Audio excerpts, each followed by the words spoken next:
Hello everyone, welcome to our channel GS with Ashok. आज हम लोग जो यूपीपीएससी आरओ का कंप्लीट बैच जो कि 60 डेज में हम लोग कंप्लीट करेंगे, पूरा आरओ का सिलेबस कंप्लीट करेंगे। उसमें आज हम लोग इकोनॉमी का लेक्चर करेंगे जो कि है banking and financial institution. Okay, हालांकि इकोनॉमी के क्वेश्चन कम आते हैं तो हम लोग 5 से 6 लेक्चर में इकोनॉमी के जो इंपॉर्टेंट टॉपिक है जहाँ से क्वेश्चन बनते हैं उनको हम लोग कंप्लीट कवर कर लेंगे। ओके, तो वीडियो को स्टार्ट करते हैं बिना किसी देरी के। अगर इन वीडियोस की पीडीएफ चाहिए तो आप हमें जो GS with Ashok Telegram channel है इस पे फॉलो कर सकते हैं। यहाँ पे मैं सारी पीडीएफ दे देता हूँ। ओके, तो स्टार्ट करते हैं बिना किसी देरी के। तो सबसे पहले क्या है, हम लोगों को पढ़ना है फाइनेंशियल इंस्टीट्यूशन यानी कि वित्तीय संस्थान और बैंकिंग के बारे में। तो हम लोग सबसे पहले पढ़ते हैं फाइनेंशियल इंस्टीट्यूशन। तो क्या होते हैं वित्तीय संस्थान? सबसे पहले एक डेफिनेशन, एक कॉमन सेंस जो टर्म ही बता रहा है इसका, ये वित्त के लिए काम करने वाले संस्थान हैं। तो इनका काम क्या है? इनका काम क्या है कि जनता द्वारा पैसा को एकत्रित करना, यानी कि जनता से धन को एकत्रित करना, रेज फंड करना, और इनको यूज कहाँ करेंगे? लैंडिंग और इन्वेस्टमेंट पर्पस के लिए। ओके, तो ये बस 2 पॉइंट आपको याद रखने हैं। ये जो इनका सोर्स ऑफ इनकम क्या है?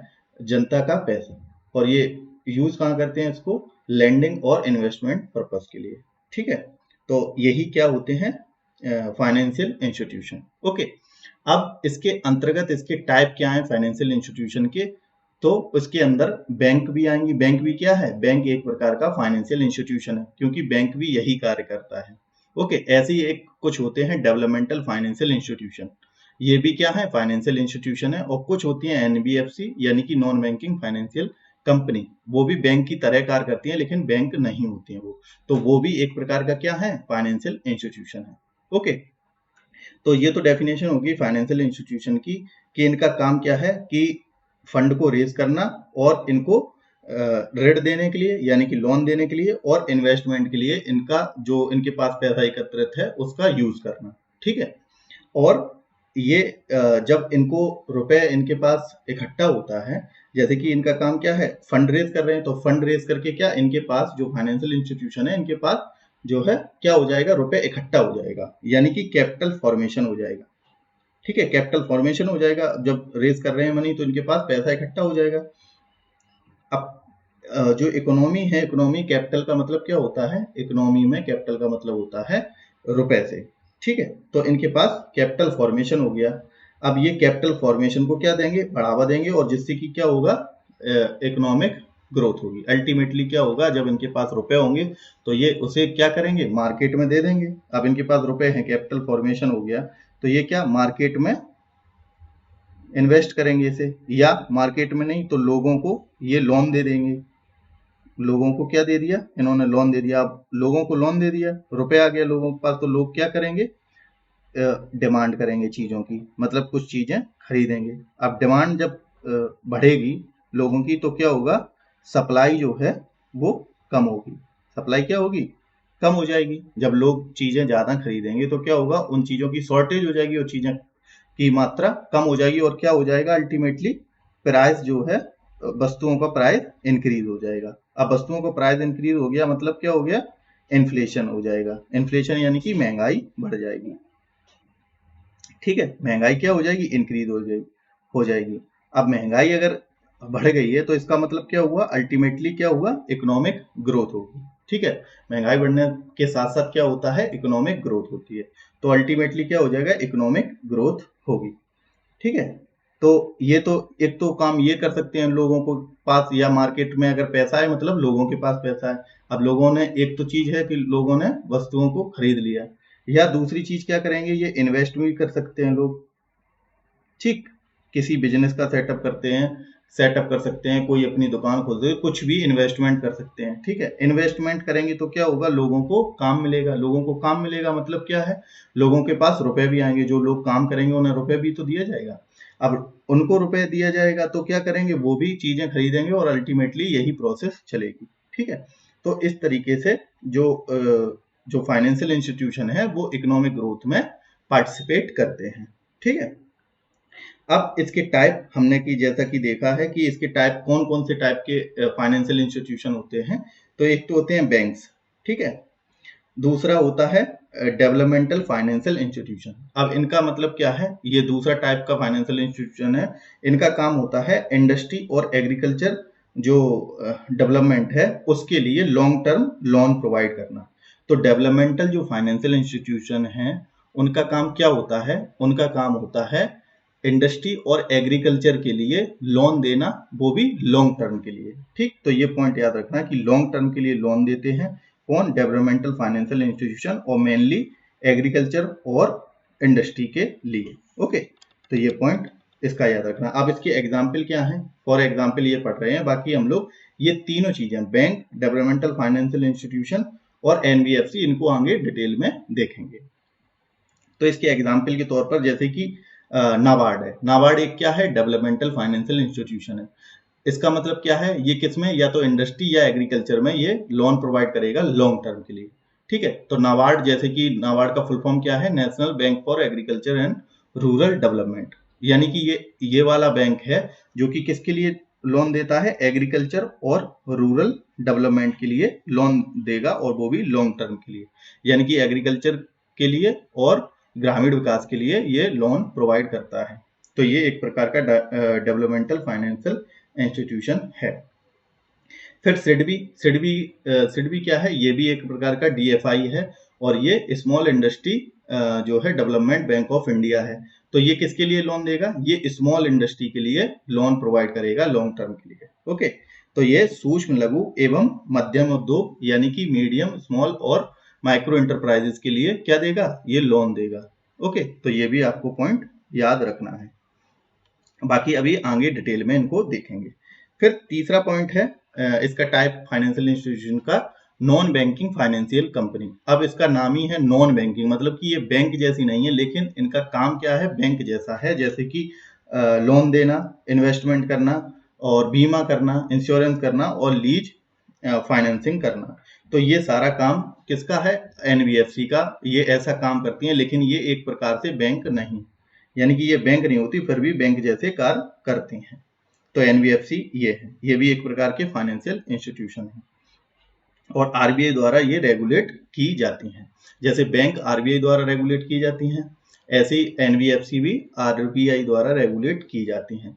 और डेवलपमेंटल फाइनेंशियल इंस्टीट्यूशन है, ये कुछ गवर्नमेंट ऑफ इंडिया के अंतर्गत आते हैं, कुछ बैंक द्वारा रेगुलेट, मतलब आरबीआई द्वारा रेगुलेट किए जाते हैं। अब आगे हम लोग देखेंगे इसके बारे में। अब सबसे पहला टाइप था बैंक।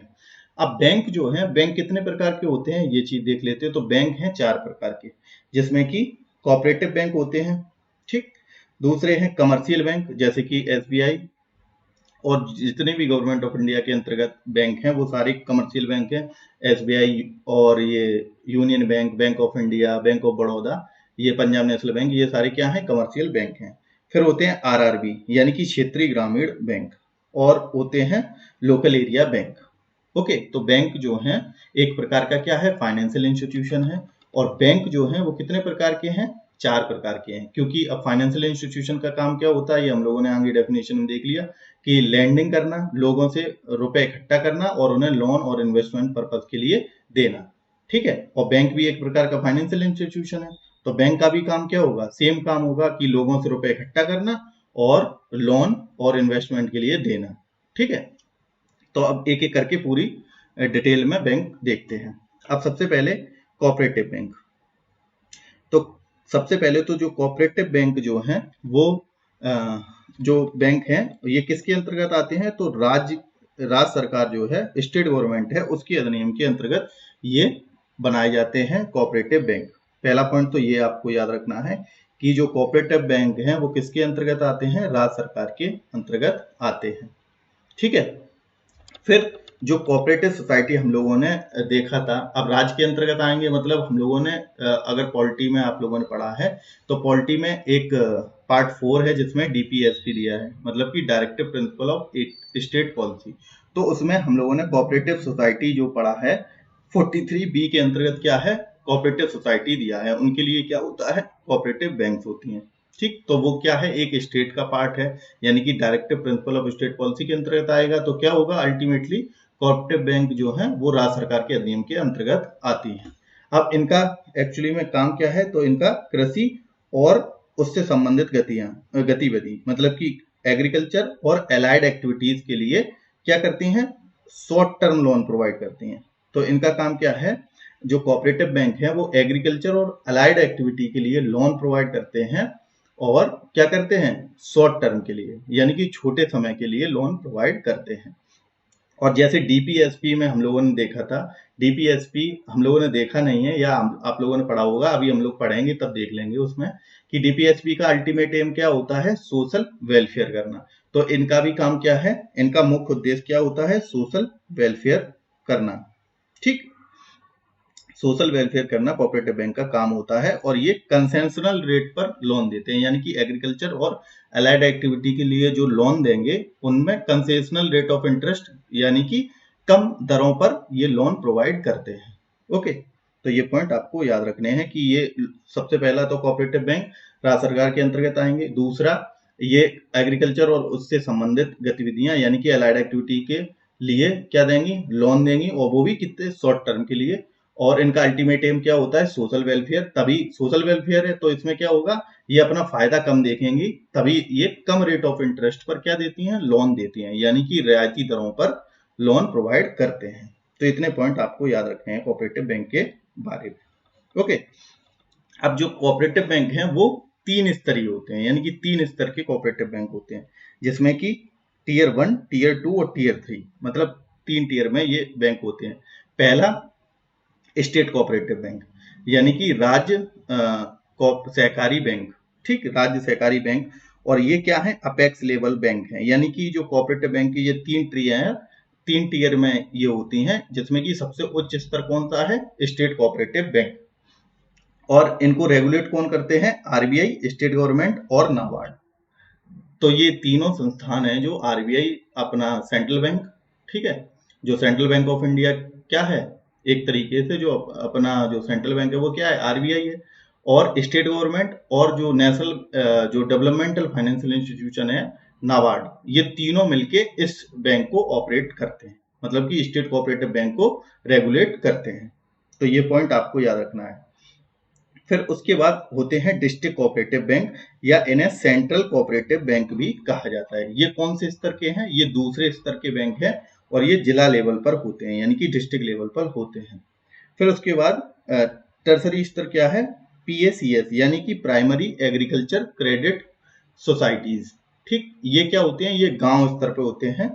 तो ये 3 प्रकार के कोऑपरेटिव बैंक होते हैं, ये याद रखना है आपको। एक स्टेट लेवल पर, और सेंट्रल लेवल वो डिस्ट्रिक्ट लेवल पर होगा, और एक प्राइमरी एग्रीकल्चर क्रेडिट सोसाइटी, ये होती है ग्राम स्तर पर। तो 3 प्रकार के कोऑपरेटिव बैंक होते हैं।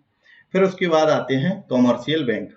ठीक, अब जितने भी कॉमर्शियल बैंक हैं जो कि हम लोग यूज करते हैं, मैक्सिमम सिटीज में रहते हैं, गांव में भी होते हैं, तो सारे कॉमर्शियल बैंक कौन से एक्ट के अंडर रजिस्टर्ड होते हैं, बैंकिंग कंपनीज एक्ट 1956 के अंतर्गत ये संगठित होते हैं, यानी कि बैंकिंग कंपनीज एक्ट 1956 के अंतर्गत होते हैं।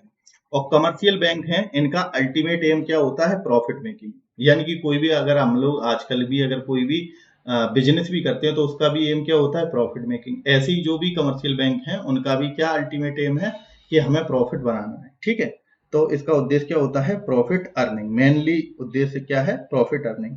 और ये केवल, और अब प्रॉफिट मेकिंग है, अगर कमर्शियल बैंक जो हैं जैसे एसबीआई है और यूनियन बैंक है और bank of India, Punjab national bank, ये सारे क्या है, इनका अल्टीमेट एम क्या है, प्रॉफिट मेकिंग।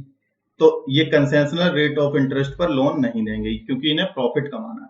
तो जो कमर्शियल बैंक है वो हाई रेट ऑफ इंटरेस्ट पर लोन देंगे, और केवल उसी पॉइंट पर ये सस्ते दरों पर जो है लोन देंगे जब आरबीआई इन्हें इंस्ट्रक्शन दे। आरबीआई के द्वारा इंस्ट्रक्शन अगर इन्हें मिलेगा तो ये लो रेट ऑफ इंटरेस्ट पर लोन देंगे, अदरवाइज तो ये हाई रेट ऑफ इंटरेस्ट पर लोन देंगे। ओके, और इनका जो कमर्शियल बैंक है, इनका मेन सोर्स ऑफ इनकम क्या है, पब्लिक डिपॉजिट। ठीक, कि पब्लिक द्वारा जो पैसा जमा किया जाता है वही इनका मेन सोर्स ऑफ इनकम है। ओके, फिर उसके बाद है आरआरबी। आरआरबी यानी कि क्षेत्रीय ग्रामीण बैंक, यानी कि रीजनल रूरल बैंक। तो रीजनल रूरल बैंक के बारे में अब क्या है कि जो क्षेत्रीय ग्रामीण बैंक हैं ये एक प्रकार के क्या विशेष प्रकार के कमर्शियल बैंक हैं जो कृषि और ग्रामीण क्षेत्र में रियायती दरों पर ऋण प्रदान करते हैं। यानी कि ये एक प्रकार के कमर्शियल बैंक होते हैं, लेकिन ये कृषि और ग्रामीण क्षेत्र में रियायती दरों पर, यानी कि ये कंसेशनल रेट ऑफ इंटरेस्ट पर, आरओआई पर क्या देते हैं, लोन देते हैं। और जो कमर्शियल बैंक हैं वो क्या है, हमेशा हाई रेट ऑफ इंटरेस्ट पर लोन देंगे। और अगर कमर्शियल बैंक में सबसे बड़ी कमर्शियल बैंक कौन सी है, एसबीआई। ठीक है, एसबीआई क्या है, सबसे बड़ी कमर्शियल बैंक है जो कि 1955 में जो है नेशनलाइज हुई थी। ओके, अब इसके बाद जो हम लोग पढ़ रहे हैं आरबीआई, आरआरबी। ठीक है, और इनकी जो स्थापना है ये कब हुई थी, ये 1975 में की गई थी, रीजनल रूरल बैंक एक्ट 1976 के अंतर्गत। तो ये पॉइंट आपको याद रखना है कि आरआरबी जो है लो रेट ऑफ इंटरेस्ट पर कृषि और ग्रामीण क्षेत्रों में लोन प्रोवाइड करेंगे, और एक टाइप की ये कमर्शियल बैंक है, और ये 1975 में रीजनल रूरल बैंक एक्ट 1976 के तहत पंजीकृत किया गया था इन्हें। ठीक है, और ये जॉइंट वेंचर के रूप में काम करते हैं। अब जॉइंट वेंचर के रूप में काम करते हैं, इसका मतलब क्या हुआ कि जो आरआरबी हैं इनमें क्या होता है, भागीदारी होती है। कोई भी अगर आरआरबी है, कोई भी रीजनल रूरल बैंक है, उसमें 3 लोगों की हिस्सेदारी होगी, मतलब कि जॉइंट वेंचर होगा, जिसमें कि जो सेंट्रल गवर्नमेंट है, सेंट्रल गवर्नमेंट है उसका हिस्सा, इसमें कोई भी आरआरबी है उसमें कितना होगा, 50%, और उसके बाद स्टेट गवर्नमेंट का उसमें होगा 15%। यानी कि कोई भी अगर आरआरबी है उसमें 50% भागीदारी होगी किसकी, सेंट्रल गवर्नमेंट की, और 15% स्टेट गवर्नमेंट की, और जो है 35% भागीदारी होगी स्पॉन्सर बैंक की। स्पॉन्सर बैंक का मतलब ऐसी सब आरआरबी होती हैं, वो कोई भी जो कमर्शियल बैंक होती हैं उनकी स्पॉन्सर, वही स्पॉन्सर करती हैं उन बैंकों को, तो उनका हिस्सा कितना होगा, 35%। जैसे कि फॉर एग्जांपल पहली, अगर फर्स्ट आरआरबी की बात करें, पहली रीजनल रूरल बैंक कौन सी थी, तो वो थी प्रथमा बैंक। ठीक है, प्रथमा बैंक। अब प्रथमा बैंक क्या है, ये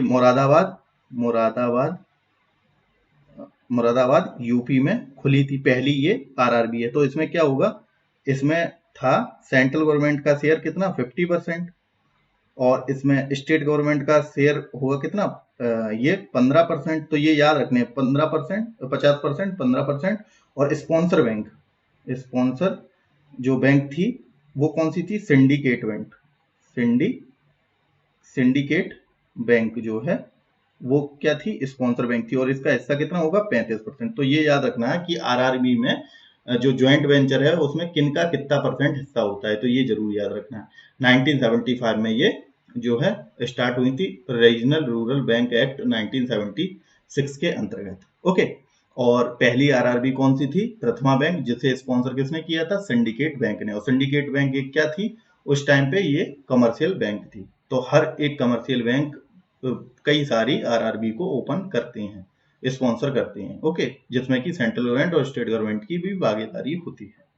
ठीक है, अब देखते हैं लोकल एरिया बैंक। चौथा टाइप था, अब कोऑपरेटिव देख लिया, कमर्शियल बैंक देख लिए, और आरआरबी देख ली। अब देखते हैं चौथा लोकल एरिया बैंक।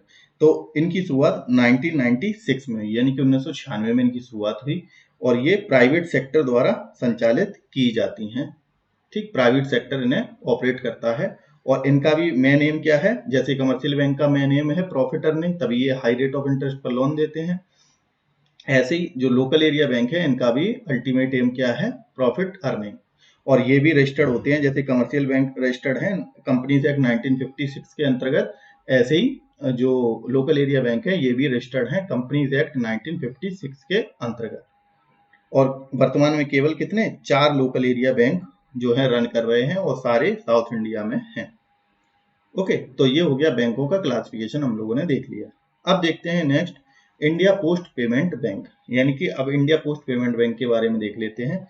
तो जो आईपीपीबी है, यानी कि इंडिया पोस्ट पेमेंट बैंक है, जो ये एक पब्लिक लिमिटेड कंपनी, एक प्रकार से क्या थी, पब्लिक लिमिटेड कंपनी के रूप में कंपनीज एक्ट, जो कि कमर्शियल बैंक और जो है लोकल एरिया बैंक रजिस्टर्ड हैं, जिसके अंतर्गत 1956 के कंपनीज एक्ट के अंतर्गत पंजीकृत है। यानी कि जो इंडिया पोस्ट पेमेंट बैंक है, ये भी कंपनीज एक्ट 1956 के अंतर्गत रजिस्टर्ड है। तो ये पॉइंट याद रखना है। ओके, और ये क्या है, अब ये 100% इसमें आरबीआई नहीं रेगुलेट करता, क्योंकि बैंक्स को और इन सब चीजों को, बैंक्स को और सारी कोऑपरेटिव बैंक, इन सबको कौन रेगुलेट कर रहा है, आरबीआई, यानी कि रिजर्व बैंक ऑफ इंडिया। लेकिन जो इंडिया पोस्ट पेमेंट बैंक है, इसको 100% कौन जो ऑन कर रहा है, वो 100% गवर्नमेंट ऑफ इंडिया रन कर रही है इसको, आईपीपीबी को, ठीक है, इंडिया पोस्ट पेमेंट बैंक को। और ये कौन से डिपार्टमेंट के द्वारा, भारत सरकार के डिपार्टमेंट ऑफ पोस्ट, और जो कि कौन सी मिनिस्ट्री के अंतर्गत आता है, ministry of communication and information technology. Okay, तो ये भी पॉइंट याद रखना है कि ये 100% गवर्नमेंट ऑफ इंडिया ओन्ड है, यानी कि 100% इसमें भागीदारी गवर्नमेंट ऑफ इंडिया की है, और ये मिनिस्ट्री ऑफ जो कम्युनिकेशन एंड आईटी के अंतर्गत आती है, डिपार्टमेंट ऑफ पोस्ट के अंतर्गत।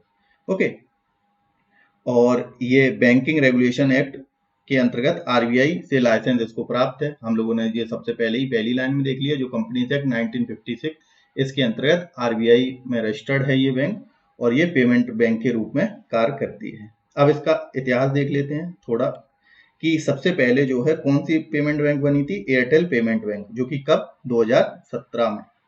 तो ये पॉइंट याद रखना है कि एयरटेल पेमेंट बैंक पहली पेमेंट बैंक है जो कि 2017 में संचालन उसका शुरू हुआ था। फिर जो आईपीपीबी है, यानी कि इंडिया पोस्ट पेमेंट बैंक है, उसकी शाखाएं का ट्रायल हुआ था कहाँ पर, रायपुर छत्तीसगढ़ और रांची झारखंड में शुरू हुआ था। और 2018 में आईपीपीबी यानी कि India post payment bank start हुई थी पूरी तरीके से। और इस बीच फिर कई सारे पेमेंट बैंक खुल गए, जैसे कि Jio payment bank, Aditya Birla, Fino, Paytm, ऐसे कई सारे पेमेंट बैंक फिर खुल गए। और सारे किसके अंतर्गत होंगे, कंपनी टैक्स 1956 आरबीआई के अंडर ये रजिस्टर्ड होंगे, और एक तरीके से ये पब्लिक लिमिटेड कंपनी के रूप में कार्य करते हैं, ठीक। लेकिन आईपीबीबी की बात करें तो ये 100% गवर्नमेंट ऑफ इंडिया के अंतर्गत ये ओन्ड है, और पब्लिक कंपनी के रूप में, जैसे कि एयरटेल भी एक पब्लिक लिमिटेड कंपनी है, उसके अंतर्गत उनका पेमेंट बैंक है, जो कि आरबीआई के अंडर कंपनीज एक्ट के अंतर्गत रजिस्टर्ड है। अब जो पेमेंट बैंक हैं, उनकी स्थापना की सिफारिश कौन सी कमेटी ने की थी, तो वो नचिकेत मोर कमेटी ने की थी। तो ये पॉइंट जरूर याद रखना है कि नचिकेत मोर कमेटी द्वारा इनकी सिफारिश की गई थी, पेमेंट बैंक की जो है स्थापना की सिफारिश की गई थी, और ये ताकि निम्न आय वर्ग और लघु व्यवसाय की बैंकिंग सेवाएं सबको मिल सके। ओके, अब इनकी सर्विसेज कौन कौन सी हैं। अब सर्विसेज में क्या है कि जो पेमेंट बैंक होते हैं, ये पॉइंट याद रखने वाले हैं, ये क्या क्या सर्विस देती हैं। ये इनमें डिपॉजिट आप लोग रुपए कर सकते हैं, इनमें रेमिटेंस सर्विसेज हैं, यानी कि धन प्रेषण सेवाएं हैं, और मोबाइल बैंकिंग भी इनमें है, ठीक। और इनमें क्या है, इंट्रा बैंक ट्रांसफर भी है, यानी कि एक बैंक से दूसरी बैंक में अगर ट्रांसफर करेंगे तो शुल्क नहीं लगेगा। लेकिन अगर थर्ड पार्टी फंड ट्रांसफर, जैसे कि आईएमपीएस, नेफ्ट, आरटीजीएस, जो ये मोड है ना, मतलब immediate payment system, national electronic fund transfer या रियल टाइम ग्रोथ सेटलमेंट, ये प्रकार के अगर फंड ट्रांसफर करेंगे तो इनमें शुल्क लगेगा। ओके, तो ये पॉइंट आपको याद रखना है, ठीक है। अब इनमें खातों के प्रकार क्या हैं, जो India post saving bank account है, इंडिया पोस्ट पेमेंट बैंक में जो है खातों के प्रकार क्या क्या हैं। तो इसमें 3 टाइप के अकाउंट हैं, सफल, सुगम और सरल। तो ये आपको याद रखने हैं कि कितने प्रकार के अकाउंट है, 3, जिसमें कि सफल है और सुगम है और सरल है। जिसमें कि एक तो ये रेगुलर अकाउंट है, फिर ये basic saving bank deposit account है, ये फिर ये वाला अकाउंट है स्मॉल, इसी में स्मॉल अकाउंट है, और एक सुगम है, एक सरल है। तो ये 3 प्रकार के अकाउंट हैं किसमें, इसके अंतर्गत, ठीक। और इन जो पेमेंट बैंक में, जो ये पेमेंट बैंक है, इनमें क्या होता है, 0 बैलेंस का अकाउंट खोला जा सकता है, और कोई भी मिनिमम बैलेंस रिक्वायरमेंट नहीं होती है कि उसमें 500 रुपए रखने, 1000 रुपए रखने, ये कुछ नहीं होता है। और अधिकतम इसमें जो कितना बैलेंस रख सकते हैं, तो 1 लाख। तो ये पॉइंट आपको याद रखने हैं। और उसके बाद रिस्ट्रिक्शन क्या क्या है, जो ये पेमेंट बैंक होते हैं, ये क्या नहीं कर सकते, ये भी पॉइंट आपको याद रखने हैं कि ये जो है लोन कभी नहीं देंगे, लोन नहीं दे सकते, और ये क्रेडिट कार्ड भी इशू नहीं कर सकते, केवल क्या कर सकते हैं, डेबिट कार्ड और एटीएम कार्ड जारी कर सकते हैं।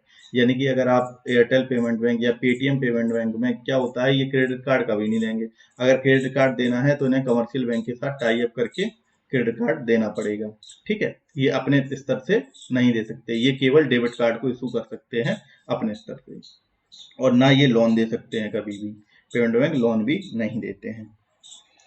अब एक नई पहल जो आईपीपीबी ने चलाई है, इंडिया पोस्ट पेमेंट बैंक ने फिनक्लूजन नामक प्लेटफॉर्म लॉन्च किया है। यह फिनटेक स्टार्टअप हैं उनके साथ इनोवेटिव सोल्यूशन के माध्यम से फाइनेंशियल इंक्लूजन यानी कि वित्तीय समावेश को बढ़ावा देने के लिए ये प्लेटफॉर्म लॉन्च किया गया। अब वित्तीय समावेशन क्या होता है कि जहां पर पहुंच नहीं है बैंकिंग की, वहां तक फाइनेंशियल सर्विसेज को प्रोवाइड कराना ही क्या कहलाता है, फाइनेंशियल इंक्लूजन।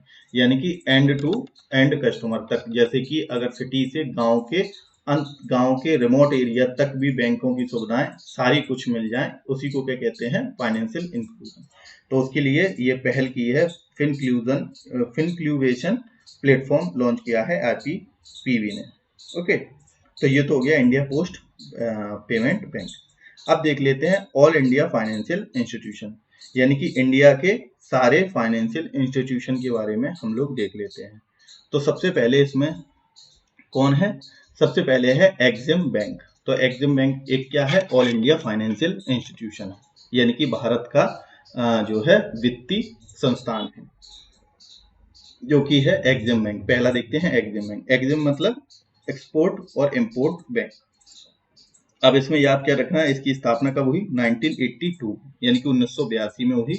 और ये 100% किसके द्वारा रेगुलेट किया जाता है, गवर्नमेंट ऑफ इंडिया द्वारा रेगुलेट किया जाता है। एक्सिम बैंक जो है वो 100% किसका ओन है, आरबीआई द्वारा नहीं है, ये गवर्नमेंट ऑफ इंडिया द्वारा है। और इसका काम क्या है, क्रॉस बॉर्डर ट्रेड, क्योंकि एक्सपोर्ट इंपोर्ट क्या होगा, एक कंट्री से दूसरे कंट्री में सामान का, गुड्स का इंपोर्ट और एक्सपोर्ट, आयात और निर्यात। तो इसका एम भी क्या होगा, इसका उद्देश्य ऑब्जेक्टिव भी क्या है, cross border trade and investment, यानी कि ये क्रॉस बॉर्डर ट्रेड और इन्वेस्टमेंट को बढ़ावा देता है एक्सिम बैंक।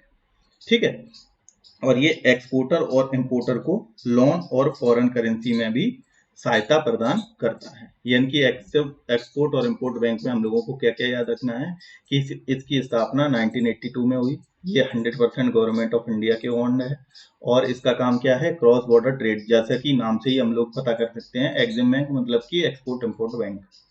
और ये एक्सपोर्टर और इंपोर्टर को लोन और फॉरेन करेंसी में भी सहायता देता है। फिर उसके बाद दूसरा देखते हैं, ऑल इंडिया फाइनेंशियल इंस्टीट्यूशन में दूसरा नाबार्ड। अब जो national bank for agriculture and rural development, ये भी कब, जुलाई 1982, यानी कि एक्सिम बैंक और नाबार्ड दोनों 1982 में है। ठीक है, ईयर में इनकी स्थापना हुई है। और ये भी क्या है, ये जो है इसकी पृष्ठभूमि क्या है, मतलब कि ये किसने जो है कौन सी कमेटी के द्वारा इसे रिकमेंड किया गया था। तो ये क्रेफी कार्ड कमेटी जो 1979 यानी कि 1979 की सिफारिश पर, और जिसके अध्यक्ष कौन थे, बी सिमरन। तो ये भी पूछा जाता है क्वेश्चन कि नाबार्ड जो है वो किसकी, कौन सी कमेटी की रिकमेंडेशन के द्वारा बनाया गया था। तो ये बी सिमरन कमेटी या क्रेफी कार्ड कमेटी, जो कि कब बैठी थी, 1979 में। ओके, और क्रेफी कार्ड कमेटी है, जैसे क्रेफी कार्ड कमेटी का फुल फॉर्म क्या है, अगर क्रेफी कार्ड का भी फुल फॉर्म है कि committee to review the arrangement for institute credit for agriculture and rural development. तो ये फुल फॉर्म कोई नहीं पूछेगा, बस ये क्रेफी कार्ड, ये शॉर्ट फॉर्म में ही आपको याद रखना है कि 1979 में ये कमेटी बैठी थी, और इसके अध्यक्ष कौन थे, बी सिमरन। तो बी सिमरन ऑप्शन में आएगा, या क्रेफी कार्ड कमेटी, उसके द्वारा जो है नाबार्ड की स्थापना 1982 में की गई थी। ओके, और ये आरबीआई में, आरबीआई का अल्पांश माइनॉरिटी स्टेक 2018 में, या 100% भारत सरकार, मतलब कि पहले इसमें आरबीआई के भी स्टेक थे नाबार्ड में, लेकिन अब इसमें क्या है, 100% ये भारत सरकार के अंतर्गत आ चुकी है। यानी कि एक्सिम बैंक और नाबार्ड दोनों 100% गवर्नमेंट ऑफ इंडिया के ओन्ड वाले ये बैंक हैं। और इनका काम हम लोग अभी आगे ही देख चुके हैं कि ये कोऑपरेटिव बैंक और आरआरबीज को ये रेगुलेट करती हैं। यानी कि हम लोगों ने जो टाइप बैंक के पढ़े थे उसमें कोऑपरेटिव बैंक और रीजनल रूरल बैंक को ऑपरेट करने में ये हेल्प करते हैं। और ये क्या करते हैं, इनडायरेक्ट रिफाइनेंस देते हैं, यानी कि किसानों को, आर्टिजन्स को इनडायरेक्ट रूप से लोन प्रोवाइड करते हैं। और इनके पास एक फंड भी होता है जो रूरल इंफ्रास्ट्रक्चर डेवलपमेंट फंड। तो RIDF फंड का संचालन कौन करता है, ये भी क्वेश्चन पूछा जाता है। RIDF मतलब रूरल इंफ्रास्ट्रक्चर डेवलपमेंट फंड, यानी कि रूरल यानी कि ग्रामीण परिवेश के इंफ्रास्ट्रक्चर यानी कि ढांचे को डेवलप करने के लिए फंड किसके पास होता है, नाबार्ड के पास होता है, यानी कि नाबार्ड संचालन करता है, उसके लिए लोन देता है रूरल के इंफ्रास्ट्रक्चर को डेवलप करने के लिए। तो RIDF फंड किसके अंतर्गत है, नाबार्ड के अंतर्गत। तो इसमें कौन कौन से पॉइंट याद रखने हैं कि ये इसकी स्थापना जुलाई 1982 में, और ये कौन सी कमेटी की रिकमेंडेशन द्वारा, बी सिमरन या कैफिकाट कमेटी 1979, और ये 100% गवर्नमेंट ऑफ इंडिया ओन्ड है। और इसका काम क्या है, कोऑपरेटिव बैंक और रीजनल रूरल बैंक को रेगुलेट करना, और किसानों और शिल्पकारों को अप्रत्यक्ष रूप से लोन देना, और RIDF फंड का संचालन करना। ओके, उसके बाद नेक्स्ट देखते हैं ऑल इंडिया फाइनेंशियल इंस्टीट्यूशन में NHB, यानी कि नेशनल हाउसिंग बैंक। जैसा कि नाम से ही पता है, ये हाउसिंग के लिए लोन प्रोवाइड करेंगे, NHB। तो ये 1988 में इसकी स्थापना हुई। ये RBI में ये जो NHB है जो 100% किसके बेस्ड है, ये RBI के अंडर है 100%। ओके, और ये फाइनेंस एक्ट 2018 द्वारा RBI का हिस्सा सरकार को ट्रांसफर किया गया था, यानी कि इस एक्ट के द्वारा 100% RBI में इसका स्टेक हो गया था। जो प्रारंभिक स्वामित्व थे 100% ये RBI के अंतर्गत था, लेकिन ये फाइनेंस एक्ट जो 2018 है उसके अंतर्गत RBI का हिस्सा जो है गवर्नमेंट ऑफ इंडिया को भी ट्रांसफर कर दिया गया। ठीक है, इसमें ये है कि पहले ये 100% ओन था, लेकिन अब इसमें गवर्नमेंट ऑफ इंडिया का भी स्टेक है। ओके, तो ये पॉइंट जरूर याद रखना है, ये वाला पॉइंट। फिर ये हाउसिंग प्रोजेक्ट के लिए क्या करेंगे, बैंकों को और NFCO को, NBFC जो है नॉन बैंकिंग फाइनेंसिंग कंपनीज हैं, उन्हें क्या देते हैं, फाइनेंशियल एड देते हैं, वित्तीय सहायता देते हैं। और रेगुलेटर और फाइनेंशियल हाउसिंग फाइनेंस कंपनीज को ये लोन देंगे। और ये क्या करेंगे, रेजिडेंट एक इंडेक्स होता है, रेजिडेंशियल के लिए इंडेक्स होता है, उसको भी ये जो है उसकी निगरानी करेंगे, NHB। उसके बाद SIDBI, small industry development bank of India, ये 1990 में हुई थी इसकी स्थापना, और लखनऊ में इसका हेडक्वार्टर है। और ये स्मॉल एंटरप्राइजेज, जो स्मॉल एंड मीडियम एंटरप्राइजेज यानी कि MSME हैं, उनको लोन देंगे ये। और ये स्मॉल एंटरप्राइज डेवलपमेंट फंड का संचालन करेंगे, जैसे कि RIDF फंड का संचालन कौन करता था, जो है कौन करेगा, RIDF का नाबार्ड। ऐसे ही जो SEDF फंड होता है, यानी कि स्मॉल एंटरप्राइजेज डेवलपमेंट फंड, यानी कि छोटे उद्यमों को डेवलपमेंट के लिए जो फंड होता है उसका संचालन कौन करेगा, ये स्मॉल इंडस्ट्री डेवलपमेंट बैंक करेगी। ठीक, SIDBI करेगी। तो ये भी पॉइंट याद रखना है कि SEDF फंड का रेगुलेशन कौन करता है, SIDBI। और 1990 में इसकी स्थापना हुई लखनऊ में। और ये किसके अंतर्गत आएगा, ये भी गवर्नमेंट ऑफ इंडिया के अंतर्गत आएगा। और गवर्नमेंट ऑफ इंडिया के अगर पूछा जाए कौन सी मिनिस्ट्री के अंतर्गत आएगा, तो ये मिनिस्ट्री ऑफ फाइनेंस के अंतर्गत आएगा, मिनिस्ट्री ऑफ फाइनेंस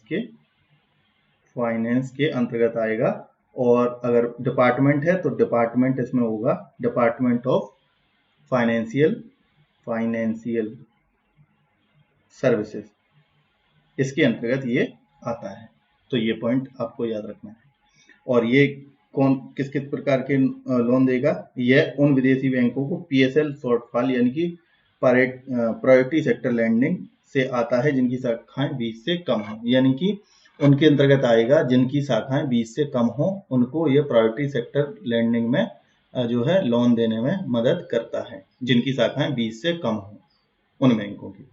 ठीक, और ये मुद्रा जो लोन है वो भी प्रोवाइड कराता है, मुद्रा माइक्रो यूनिट डेवलपमेंट रीअश्योरेंस इसमें लोन प्रोवाइड करता है। तरुण, ये हम 3 प्रकार के लोन अभी आगे पढ़ेंगे जो प्रधानमंत्री योजना के अंतर्गत आते हैं, प्रधानमंत्री मुद्रा लोन के अंतर्गत आते हैं। ये SIDBI प्रोवाइड करता है उस लोन को। शिशु, किशोर, तरुण 3 प्रकार के लोन दिए जाते हैं, अभी आगे देखेंगे। और ये SME को ऋण देता है। और स्टैंड अप इंडिया जैसी योजनाओं को भी लोन प्रोवाइड कौन करता है, SIDBI।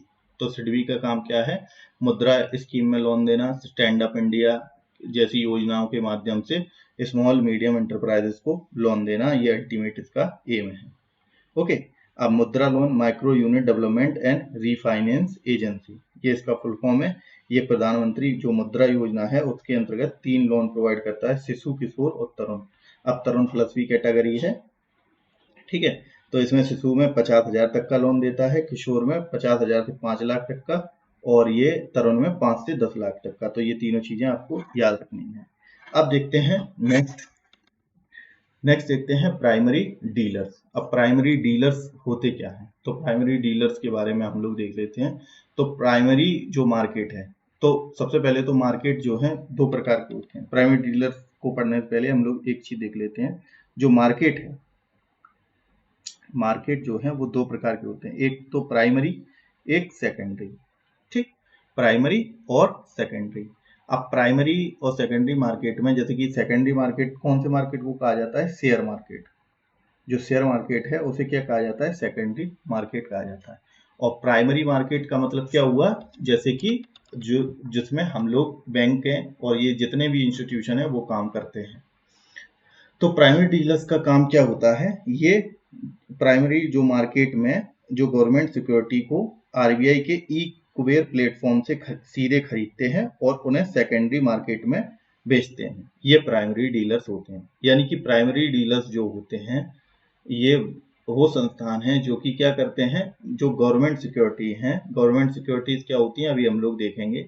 गवर्नमेंट सिक्योरिटी खरीदते हैं, आरबीआई का एक प्लेटफॉर्म है ई कुबेर प्लेटफॉर्म है, जो वहां से गवर्नमेंट सिक्योरिटीज खरीदेंगे और क्या करेंगे, अल्टीमेटली उसे सेकेंडरी मार्केट में बेच देंगे, यानी कि शेयर मार्केट में लगा देंगे, बेच देंगे उसको। तो उसे क्या कहते हैं, प्राइमरी डीलर्स कहते हैं।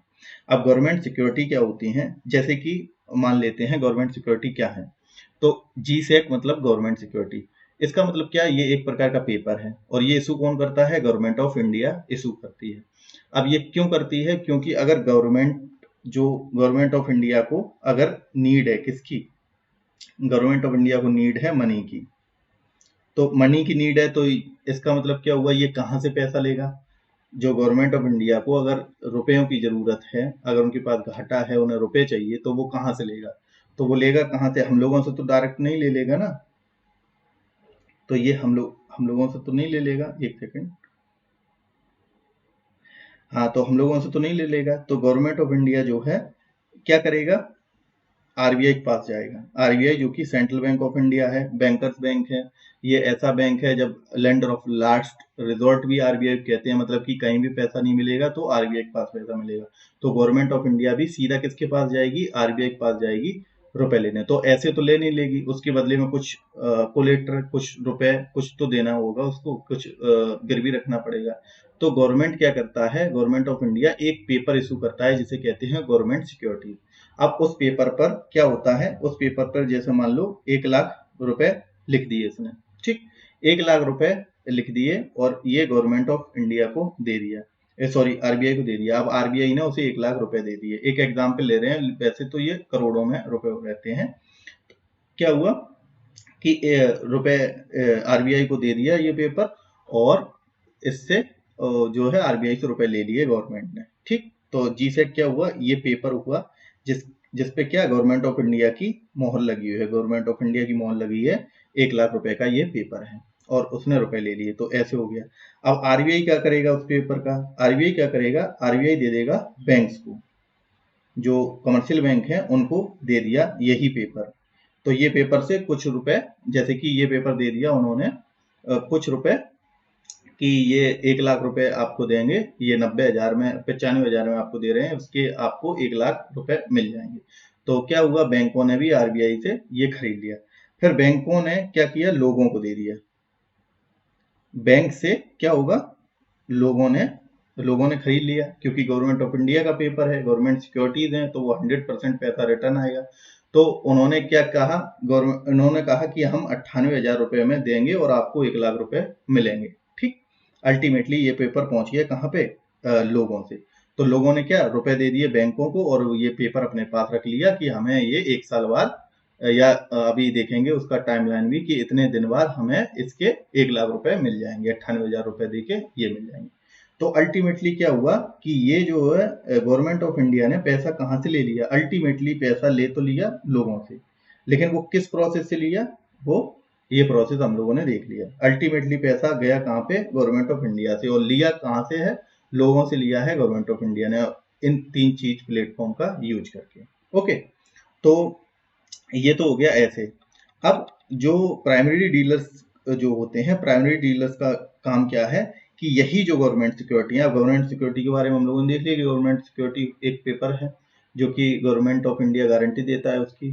ओके, और ये आरबीआई के पास दे देता है और उससे रुपए ले लेता है। अब आरबीआई के पास है, आरबीआई उसे क्या दे देता है, ई कुबेर प्लेटफॉर्म पर, मतलब कि आरबीआई का एक प्लेटफॉर्म है ई कुबेर प्लेटफॉर्म। उस पे क्या होता है, ये प्राइमरी डीलर्स इस पेपर को खरीद के क्या करते हैं, गवर्नमेंट सिक्योरिटी खरीद के ये क्या करते हैं, सेकेंडरी मार्केट में बेच देते हैं। तो उन्हें क्या कहते हैं, इन्हें क्या कहते हैं, प्राइमरी डीलर्स कहते हैं। अब जैसे कि एग्जांपल के लिए कौन कौन से प्राइमरी डीलर्स हैं, जैसे कि standard chartered bank, HSBC, SBI, Kotak Mahindra bank, ये सारे क्या है, प्राइमरी डीलर्स हैं। ओके, इनका काम क्या है, ये आरबीआई के पास जो गवर्नमेंट सिक्योरिटीज हैं गवर्नमेंट ऑफ इंडिया की, उनको खरीद के ये सेकेंडरी मार्केट यानी कि शेयर मार्केट में बेच देते हैं और प्रॉफिट कमाते हैं। ओके, तो ये पॉइंट आपको याद रखने हैं, ये समझ गए होंगे आप लोग। अब देखते हैं नेक्स्ट। अब नेक्स्ट है डेवलपमेंटल फाइनेंशियल इंस्टीट्यूशन। तो बैंकिंग के बारे में हम लोगों ने देख लिया, ऑल इंडिया फाइनेंशियल इंस्टीट्यूशन देख लिए। अब देखते हैं developmental financial institution.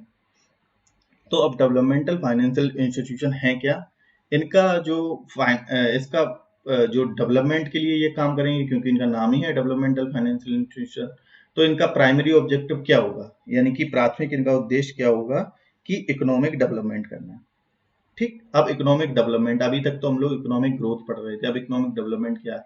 Economic development का मतलब क्या होता है, एक सिंपली आप समझ लें कि इकोनॉमिक ग्रोथ और डेवलपमेंट, यानी कि ग्रोथ और डेवलपमेंट में क्या अंतर है कि अगर क्वांटिटी में कोई चीज बढ़ रही है, यानी कि आपकी अगर सैलरी 5,000 से 10,000 रुपए हो रही, क्वांटिटी दिख रही है ना, तो क्या है, ये एक प्रकार का इकोनॉमिक ग्रोथ है। यानी कि इकोनॉमिक ग्रोथ का मतलब कि आपकी सैलरी बढ़ गई, यानी कि 5,000 से 10,000, ये नंबर हमें दिख रहे हैं, क्वांटिटी में दिख रहा है। और अगर क्वालिटी ऑफ लाइफ आपकी इंप्रूव हो गई, जैसे कि आप पहले मोटरसाइकिल से चलते थे, अब आप बाइक से चलने लगे, अब सॉरी, अब पहले बाइक से चलते थे, अब आप कार से चलने लगे। पहले 100 रुपए की शर्ट पहनते थे, अब 1,00,000 की शर्ट पहनने लगे। तो ये क्या है, लिविंग लाइफ, जो लाइफ है आपकी, वो उसकी क्वालिटी चेंज हो गई, तो उसे कहते हैं डेवलपमेंट। ठीक, तो इसका काम प्राइमरी जो डेवलपमेंट फाइनेंशियल इंस्टीट्यूशन है, इनका अल्टीमेटली काम क्या है, पहला ऑब्जेक्टिव इनका क्या है कि इकोनॉमिक डेवलपमेंट करना। ठीक, इकोनॉमिक डेवलपमेंट के लिए कार्य करना। और जो ये डेवलपमेंटल फाइनेंशियल इंस्टीट्यूशन है, ये सारे क्या डिपॉजिट नहीं लेते, यानी कि ये बैंक की तरह डिपॉजिट जो है नहीं लेते हैं आम लोगों से। जैसे बैंक के हैं क्या करते हैं कि लोगों से डिपॉजिट लेती हैं और फिर लोन देती हैं और इन्वेस्टमेंट करती हैं, ये काम है बैंकों का। लेकिन जो ये इंस्टीट्यूशन है, डीएफआईज हैं जो, ये क्या करते हैं, ये डिपॉजिट नहीं लेते लोगों से। ठीक, ये क्या करते हैं, फंड रेजिंग करते हैं, गवर्नमेंट से उधार लेते हैं बॉन्ड्स बेचकर।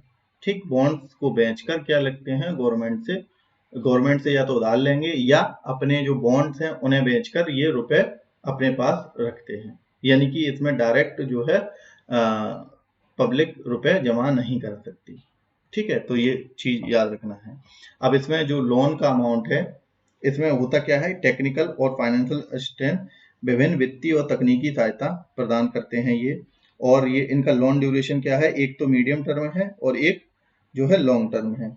तो ये जो है मीडियम टर्म के लिए 5 साल तक और 5 से अधिक साल तक के लिए लॉन्ग टर्म से ये लोन देते हैं। फिर उसके बाद सेक्टर स्पेसिफिक अगर देखें, जो है डेवलपमेंटल फाइनेंशियल इंस्टीट्यूशन में जो सेक्टर स्पेसिफिक यानी कि इंडस्ट्री सेक्टर के देखते हैं डेवलपमेंटल फाइनेंशियल इंस्टीट्यूशन। इसमें क्या है, इंडस्ट्रियल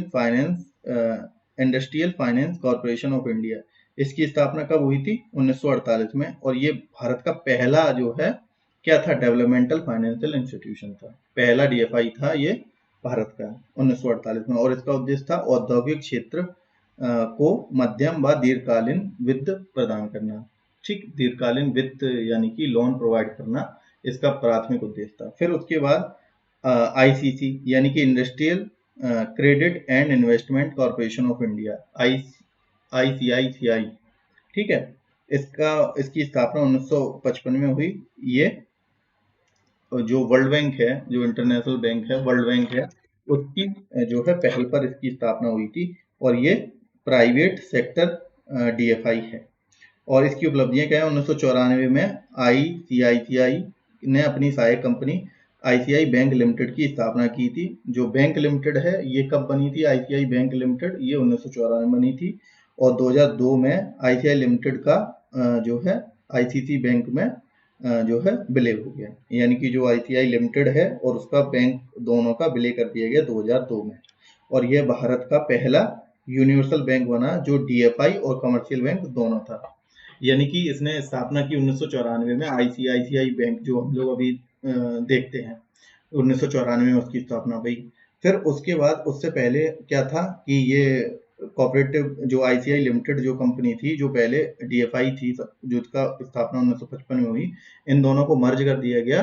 कहाँ, कब? 2002 में। और ये एक पहला क्या बना? यूनिवर्सल बैंक, जो कि एक डेवलपमेंटल फाइनेंशियल इंस्टीट्यूशन की तरह भी कार्य करता है और एक तरीके से जो कमर्शियल बैंक है उसकी तरीके से भी कार्य करता है, ठीक। और आज भी भारत का एकमात्र जो है निजी क्षेत्र का DFI है ICICI बैंक। अब फिर है नेक्स्ट IDBI, मतलब कि industrial development bank of India. ये 1964 में RBI के अंतर्गत इसकी स्थापना की गई। इसे पूर्ण रूप से स्वायत्ता कब मिली? 1976 में। और यूनिवर्सल बैंक ये कब बना? ये बना 2003 में, ठीक। 2002 में ICICI और ये यूनिवर्सल बैंक कब बना? ये IDBI बना 2003 में, ठीक। और इसकी भी वही सेम भूमिका है कि उद्योग को दीर्घकालिक वृद्ध वित्त जो है प्रदान करना, यानी कि लोन प्रोवाइड करना लॉन्ग टर्म के लिए। फिर IRCI मतलब industrial reconstruction corporation of India, ये 1971 में बनी। इसका काम क्या है? जो वीक इंडस्ट्रियल यूनिट हैं उनका पुनर्गठन करना और उन्हें फाइनेंशियल और टेक्निकल असिस्टेंस देना, ओके। फिर उसके बाद नेक्स्ट है सिडबी के बारे में हम लोग पढ़ चुके। 1989 में इसकी स्थापना हुई। ये भी एक प्रकार का क्या है? फाइनेंशियल इंस्टीट्यूशन है, डेवलपमेंटल फाइनेंशियल इंस्टीट्यूशन है। और इसे 1999 में स्वायत्ता मिली। और इसकी भूमिका है, ये मुद्रा, ये हम लोग पढ़ चुके हैं, ठीक है। MSME ये फंड ऑपरेट करता है, स्मॉल एंटरप्राइज डेवलपमेंट फंड। और ये PSL शॉर्टफॉल फॉरेन जो बैंक हैं जिनकी ब्रांच 20 से कम है उनको वित्त पोषण भी करता है, जिनकी ब्रांच 20 से कम है। और MSME में ये वित्त की उपलब्ध कराता है। अब देखते हैं नॉन बैंकिंग फाइनेंशियल कंपनी। अब हम लोगों ने डेवलपमेंटल फाइनेंशियल इंस्टीट्यूशन देख लिए और बैंक्स देख लिए। अब देखते हैं NBFC के बारे में। तो NBFC क्या है? Non banking financial company. अब इनकी मुख्य विशेषताएं क्या हैं कि केवल ये क्या करती है? NBFC केवल डिपॉजिट टेकिंग होती है, ठीक है। केवल क्या है? डिपॉजिट टेकिंग संस्थाएं हैं और केवल क्या लेती हैं? टाइम डिपॉजिट लेती हैं। अब इसका मतलब क्या हुआ? जो डिपॉजिट होते हैं, डिपॉजिट यानी कि जमा जो है, वो कितने प्रकार के होते हैं? 2 प्रकार के होते हैं। एक तो होते हैं टाइम डिपॉजिट, ठीक है, और एक होते हैं डिमांड डिपॉजिट। डिमांड डिपॉजिट, ठीक है। टाइम डिपॉजिट और डिमांड डिपॉजिट। टाइम डिपॉजिट के अंतर्गत कौन कौन से आते हैं? जैसे कि FD हो गया और RD हो गया, ये हम लोगों ने सुना होगा। FD मतलब फिक्स डिपॉजिट, RD मतलब रिकरिंग डिपॉजिट, यानी कि हर महीने जो किस्त जमा करके हम लोग कुछ RD खोल लेते हैं ना, तो वो कौन से डिपॉजिट होते हैं? Time deposit. यानी कि इसमें भी होता है कि हर 5 महीने में एक किस्त देनी, हर 4 महीने में किस्त देनी। और फिक्स डिपॉजिट 5 साल के लिए जमा कर दिया, 10 साल के लिए जमा कर दिया, तो ये जो है फिक्स डिपॉजिट होते हैं। तो ये आते हैं टाइम डिपॉजिट के अंतर्गत। फिर एक दूसरे डिपॉजिट होते हैं डिमांड डिपॉजिट। इनके अंतर्गत क्या आता है? कासा। कासा मतलब कि करंट अकाउंट और सेविंग अकाउंट, यानी कि जो हम लोगों के बैंक में करंट अकाउंट और सेविंग अकाउंट है, इनमें क्या है? जब हम लोग डिमांड करते हैं तब रुपए मिल जाते हैं। जैसे आज हमें जमा किया, कल हम निकाल सकते हैं, तो ये है डिमांड डिपॉजिट। तो केवल टाइम डिपॉजिट लेते हैं कौन? नॉन बैंकिंग जो फाइनेंशियल कंपनियां हैं वो केवल टाइम डिपॉजिट लेते हैं, यानी कि लॉन्ग टर्म का डिपॉजिट केवल अपने जो है ले सकते हैं, यानी कि लॉन्ग टर्म के लिए। क्योंकि चाहे RD हो चाहे FD के रूप में ये पॉइंट हो गया पहला। तो NBFC क्या है? डिपॉजिट टेकिंग है और जो भी टाइम डिपॉजिट ले सकती हैं केवल। और ये क्या करती हैं ये संस्थाएं? चेकबुक, डेबिट कार्ड या क्रेडिट कार्ड जारी नहीं कर सकती। जो एनबीएफसी हैं, एनबीएफसी हैं, नॉन बैंकिंग फाइनेंशियल कंपनियां, ये बैंक की तरह कार्य करती हैं। हम लोगों ने स्टार्टिंग में डेफिनेशन इसकी देखी थी एनबीएफसी की, कि ये बैंकें नहीं होती लेकिन बैंक की तरह कार्य करती हैं, क्योंकि ये डिपॉजिट ले रही हैं और वो भी उसमें से केवल टाइम डिपॉजिट ले रही हैं। ठीक, डिमांड वाला डिपॉजिट नहीं ले रही हैं कि तुरंत ही रुपए नहीं निकाल सकते इनमें से। और अब ये केवल एक ही ले रही हैं, तो क्या करेंगी? ये चेकबुक नहीं लेंगी, क्योंकि चेकबुक में क्या है, हमने 100 रुपए भरे और हमें निकालने हैं, तो ये क्या करेंगी? नहीं लेंगी। डेबिट कार्ड क्यों नहीं इशू करेंगी? क्योंकि डेबिट कार्ड में क्या है, हम लोग जाते हैं और उसमें डिमांड करते हैं और मिल जाता है, मतलब कि डिमांड डिपॉजिट का ये भी काम चल रहा है यहाँ पे भी। तब ये क्रेडिट कार्ड, चेकबुक और डेबिट कार्ड जारी नहीं कर सकती। और इनके जो जमा है वो इंश्योर्ड नहीं होते, यानी कि श्योर नहीं है इनके जमा, इंश्योर्ड नहीं है इनके जमा। ठीक है। और इनमें क्या होता है? इनमें सैचुरेटरी लिक्विडिटी रेशियो लागू होता है, लेकिन कैश रिजर्व रेशियो लागू नहीं होता है। यानी कि इसका मतलब क्या हुआ? अभी जो मॉनेटरी पॉलिसी जब हम लोग पढ़ेंगे तब उसमें सीआरआर और एसएलआर के बारे में डिटेल में पढ़ेंगे। अभी थोड़ा सा बेसिक ये देख ले रहे हैं। ऐसा सिक्योरिटी लिक्विडिटी रेशियो है, तो ये एनडीटीएल जो होता है, नेट डिमांड टाइम लायबिलिटी, मतलब कि कोई भी बैंक है जिसमें कितना टाइम डिपॉजिट है, कितना डिमांड डिपॉजिट है, इसका अल्टीमेट माइनस करके जो आता है उसे कहते हैं एनडीटीएल। ठीक, नेट डिमांड टाइम लायबिलिटीज।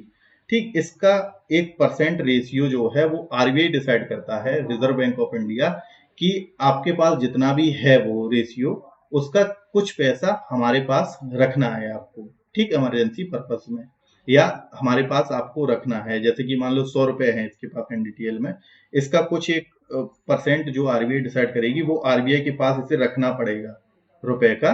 ठीक है, उसे कहते हैं सैचुरेटरी लिक्विडिटी रेशियो। तो मतलब एनबीएफसी कंपनी पर ये वाली पॉइंट तो लागू होता है, मतलब कि इसे एसएलआर रखना पड़ेगा आरबीआई में।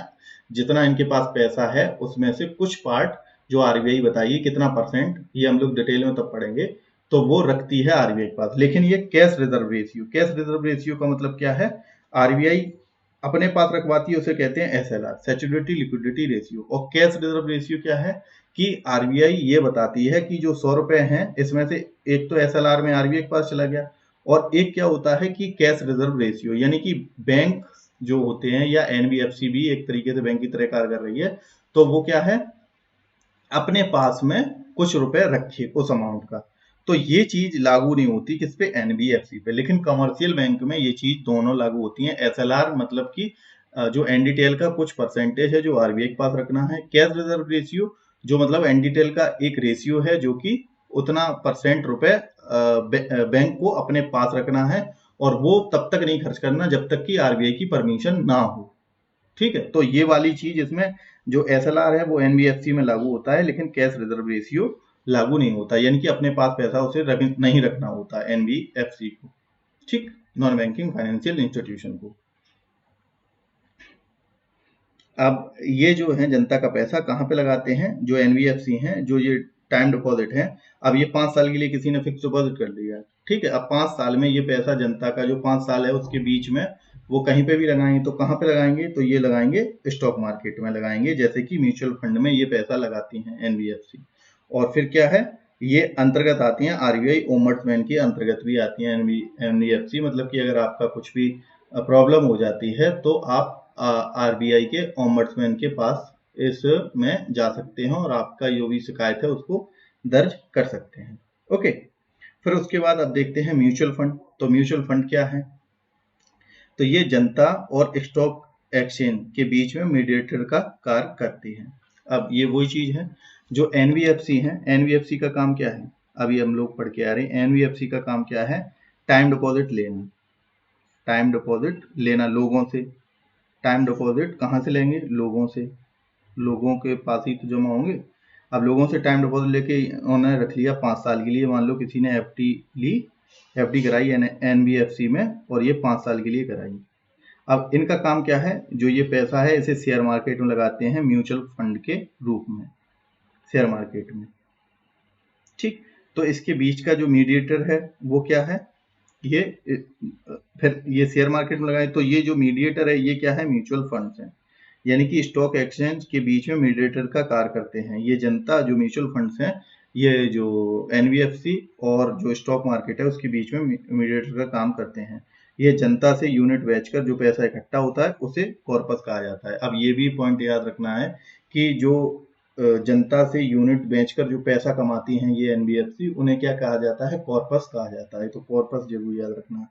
फिर उसके बाद सबसे पुरानी म्यूचुअल फंड कंपनी कौन सी है जो म्यूचुअल फंड करती है? आजकल तो बहुत सारी कंपनियां हैं, इसमें सबसे पुरानी कंपनी क्या है? यूटीआई, यानी कि यूनिट ट्रस्ट ऑफ इंडिया। ठीक। और म्यूचुअल जो फंड है उनमें जोखिम क्यों है? क्योंकि यहाँ जो है जोखिम कम क्यों है? ठीक, जोखिम है लेकिन कम क्यों है? क्योंकि पहली बात तो ये जो डाइवर्सिफाइड पैसा करती हैं, डाइवर्सिफाइड का मतलब क्या है? ये पैसे को स्टॉक मार्केट में लगाती जरूर है लेकिन एक जगह नहीं लगाती, मल्टीपल कंपनीज में लगाती हैं, जिससे कि क्या होता है? आपका पैसा सेफ रहता है थोड़ा सा, क्योंकि एक कंपनी के शेयर डाउन हो सकते हैं लेकिन इतनी सारी कंपनियों के नहीं हो सकते। इस वजह से म्यूचुअल फंड में जो है घाटा होने के कम चांसेस हैं। और दूसरा, जो इनका जो इन्वेस्टमेंट होता है उनके लिए एक्सपर्ट्स होते हैं, वो इन्वेस्टमेंट करते हैं अपना पूरा शेयर मार्केट को देखते हुए। ओके। उसके बाद देखते हैं इंश्योरेंस कंपनियां। अब म्यूचुअल फंड देख लिया, अब देखते हैं इंश्योरेंस कंपनियां।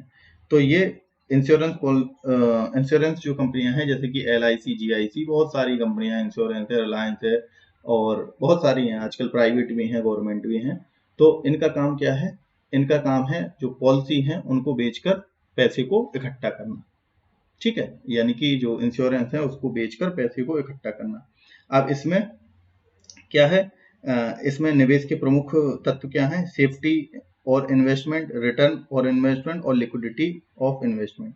यानी कि ये तीन चीजें देखते हैं इन्वेस्टमेंट करने से पहले कोई भी इंश्योरेंस पॉलिसी में, कि सेफ्टी है, रिटर्न इसके सही मिलेंगे कि नहीं, लिक्विडिटी है मतलब इन्वेस्टमेंट में है कि नहीं है।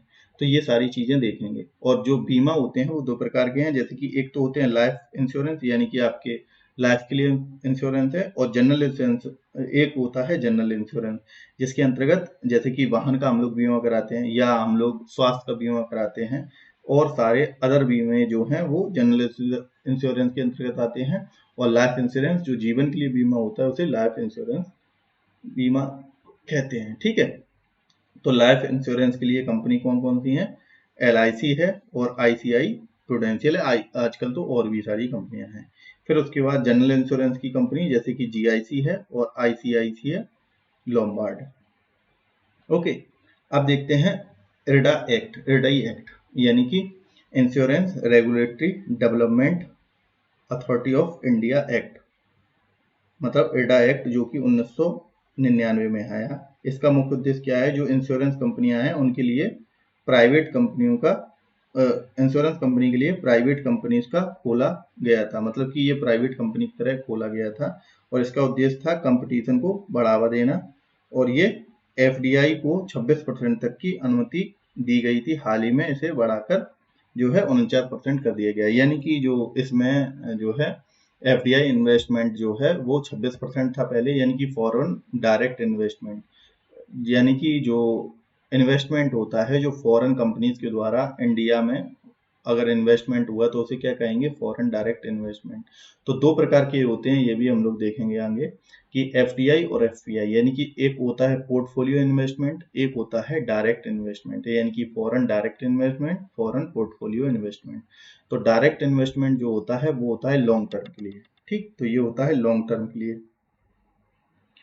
तो ये क्या हो गया? ये 26% थी पहले इसमें अनुमति, अब क्या होगी इंश्योरेंस में? 49% हो गई इंश्योरेंस कंपनी के लिए। ठीक है। और जो इरडा है ये क्या है? ये जो एक्ट है इसका काम क्या है?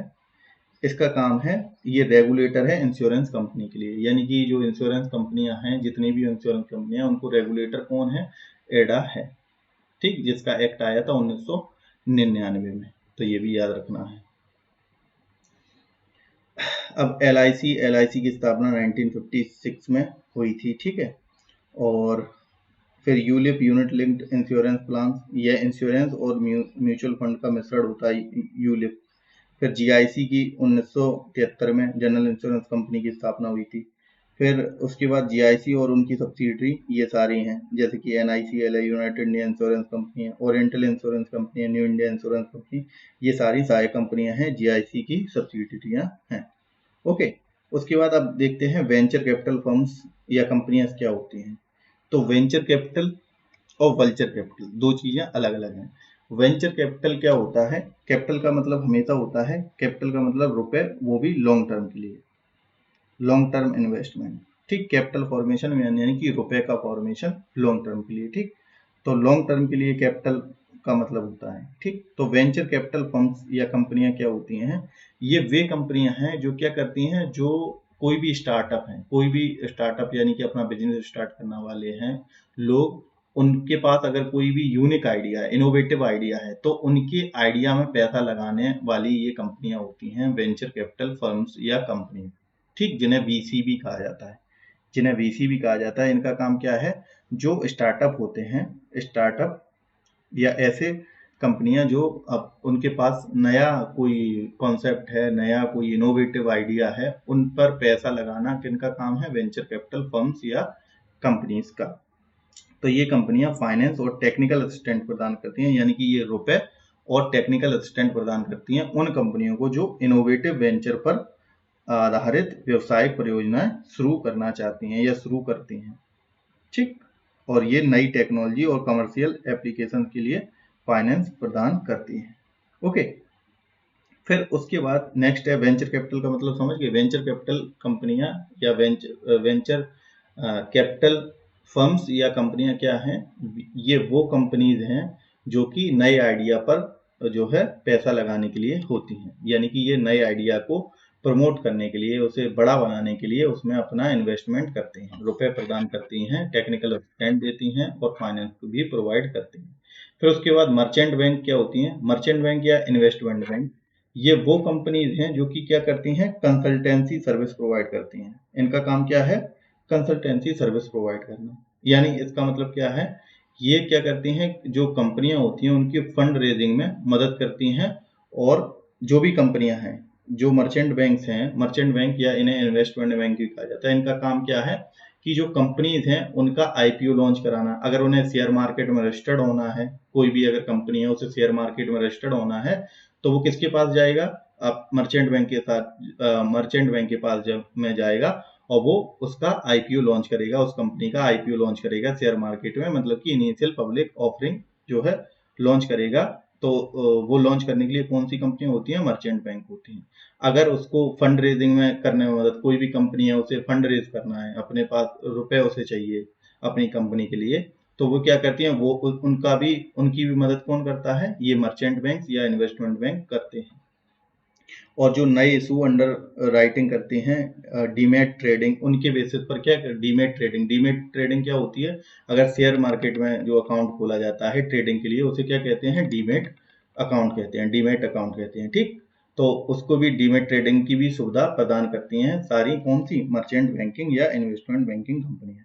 फिर उसके बाद फाइनेंस कंपनीज, ये क्या कहती हैं? इन्हें कहते हैं लोन कंपनियां, यानी कि ये फाइनेंशियल इंस्टीट्यूशन को फंड जुटाती हैं, यानी कि जो भी फाइनेंशियल इंस्टीट्यूशन है उनमें सार्वजनिक रूप से फंड जुटाती हैं और लैंडिंग पर्पस के लिए उन्हें उधार देती हैं, जैसे कि Muthoot Fincorp, Muthoot finance and Cholamandalam. ये कंपनियां कौन सी हैं? फाइनेंस कंपनियां हैं जो कि लोन और फंड को जुटाती हैं। ओके, उसके बाद अब नेक्स्ट देखते हैं। तो वेंचर कैपिटल, मर्चेंट बैंकिंग और फाइनेंस कंपनी के बारे में आप लोग समझ गए होंगे। और उसके बाद माइक्रो फाइनेंस इंस्टीट्यूशन, अब इनका काम क्या है? जो माइक्रो फाइनेंस है, इनका काम क्या है? ये संस्थाएं भी क्या करती हैं? फंड जुटाती हैं, माइक्रो फाइनेंशियल इंस्टीट्यूशन है। और ये किसके लिए फंड जुटाती हैं? जो कमजोर वर्गों की लैंडिंग करते हैं, यानी कि जो भी कमजोर वर्ग हैं उनके लिए लैंडिंग के लिए ये करते हैं। जैसे कि इनके उदाहरण कौन कौन से हैं? जैसे बेसिक्स है, बंधन है, एसकेएस माइक्रो फाइनेंस है। ये सारी क्या है? ये जो है बैंक के द्वारा फंड रेज करने में ये भी मदद करते हैं। माइक्रो फाइनेंशियल इंस्टीट्यूशन जो छोटे उद्यम हैं उनको फाइनेंस प्रोवाइड कराने के लिए ये मदद करते हैं। ठीक, और ये भारत में ये संस्थाएं जैसे कि बैंक और फंड प्राप्त करती हैं। अब उसके बाद होते हैं वल्चर फंड। अब वेंचर कैपिटल तो अलग चीज थी, वो इनोवेटिव आइडिया पर रुपए लगाने के लिए वेंचर कैपिटल कंपनीज थी।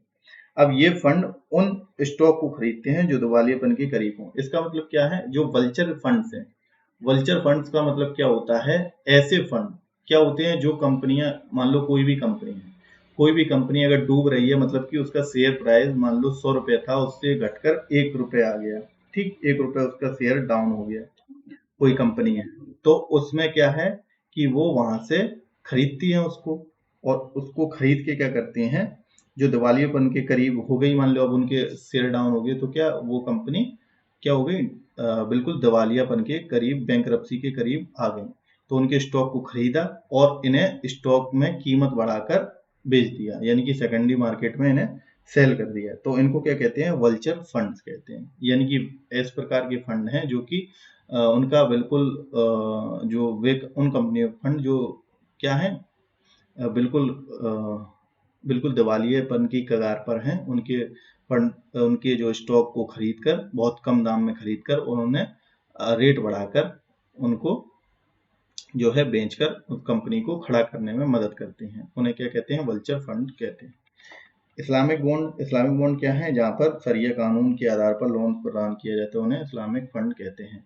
फिर उसके बाद बॉन्ड्स। अब बॉन्ड्स क्या है, गवर्नमेंट बॉन्ड्स क्या हैं, ये क्या होते हैं, ये सरकार द्वारा जारी किए जाते हैं। गवर्नमेंट बॉन्ड है तो सरकार द्वारा जारी किए जाते हैं, और इनकी जो सिक्योरिटी है वो हाई होगी, क्योंकि ये गवर्नमेंट द्वारा जो है जुटाई गई हैं, और सरकार इन्हें जो है कैपिटल जुटाने के लिए जारी करती है। अब ये बॉन्ड्स जो है ये इशू करेगी गवर्नमेंट ऑफ इंडिया, इसे क्या करेंगे, लोग खरीद लेंगे, लोग खरीदेंगे और गवर्नमेंट के पास क्या, कैपिटल आ जाएगी, यानी कि रुपए आ जाएंगे। तो ये गवर्नमेंट बॉन्ड्स हैं।